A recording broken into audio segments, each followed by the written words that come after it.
Olá, meu nome é Júnior, eu sou estudante, de pós-graduação em Engenharia de Minas da Universidade Unileia. E dentro da disciplina Flotação e Propriedades de Interface, nós vamos aqui apresentar a atividade 2 da unidade 2. Então, perguntar o que é tensão superficial e qual a sua influência, na interação partícula-bolha. A tensão superficial é o trabalho que é preciso para aumentar a área de superfície entre duas fases de uma unidade, em um processo considerado isotérmico e reversível. Então, em outras palavras, tensão superficial é a energia necessária para aumentar a área superficial. Então, tensão superficial é o fenômeno que ocorre na superfície de líquidos, como a água, formando uma fina película, como podemos ver na imagem, ilustrativa. Então, quando a água em estado líquido ocupa um recipiente, podemos perceber a separação que há entre o líquido e o ambiente. Isso ocorre porque a interação entre as moléculas de água na superfície é diferente das interações no interior do líquido. Então, na superfície, uma molécula de água, ela interage, com as moléculas das laterais e abaixo dela. Já no interior é diferente, né? E por causa dessa propriedade, podemos observar o fenômeno que é uma formação de uma gota, por exemplo, né? E por conta disso também é possível até mesmo insetos caminharem sobre a água.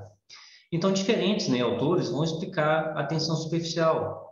Aqui, por exemplo, como uma energia livre por unidade de área. E, portanto, essa tensão pode vir a ser expressa como força por unidade de área. A interface líquido-gás, ela pode ser visualizada em situações corriqueiras, como, por exemplo, na água, em um copo, como vimos na imagem anterior, né? Ou em um lago, que na falta de um vento possui uma superfície plana, né? Ou na estabilidade de bolhas de sabão. Então, ao longo, do processo de flotação, existem ali ocorrências que incluem na hidrodinâmica e cinética do sistema, tais como o movimento de bolhas e partículas, né? E a energia mínima de colisão que é preciso para eliminar a camada líquida de água que a separa. Então, para que a flotação aconteça, é preciso que alguns critérios, sejam garantidos. Por exemplo, as partículas devem colidir com as bolhas, o filme de separação da interface partícula-bolha, deve ser o mais fino possível e romper durante o tempo de colisão, permitindo assim a adesão das partículas à bolha, formando um agregado. E também que o agregado partícula-bolha deve ser resistente e estável o suficiente para permanecer intacto no equipamento de flotação até a retirada da espuma.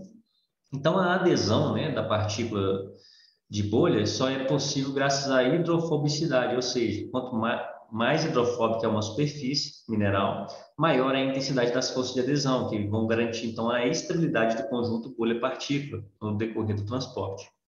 Então, o surgimento de uma nova interface é imprescindível para que o fenômeno aconteça. Isso ocorre em substituição às interfaces sólido-líquido e líquido-gás, que existiam antes, da colisão da partícula-bolha.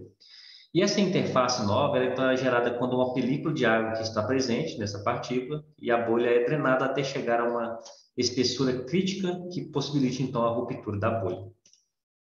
Respondendo à pergunta B, quais os fatores que estimulam a colisão partícula-bolha? E pede para a gente explicar o porquê desse estímulo. Então, a colisão ela é estimulada por forte agitação do sistema. Então, as partículas terão velocidades difusas e direções difusas. Assim, a probabilidade de colisão ela se torna maior. Diâmetro das partículas. Então, a probabilidade de colisão partícula-bolha está relacionada diretamente com o diâmetro das partículas e o diâmetro das bolhas. Então, quanto maior o diâmetro da partícula, maior as chances de colisão. Maior densidade das partículas.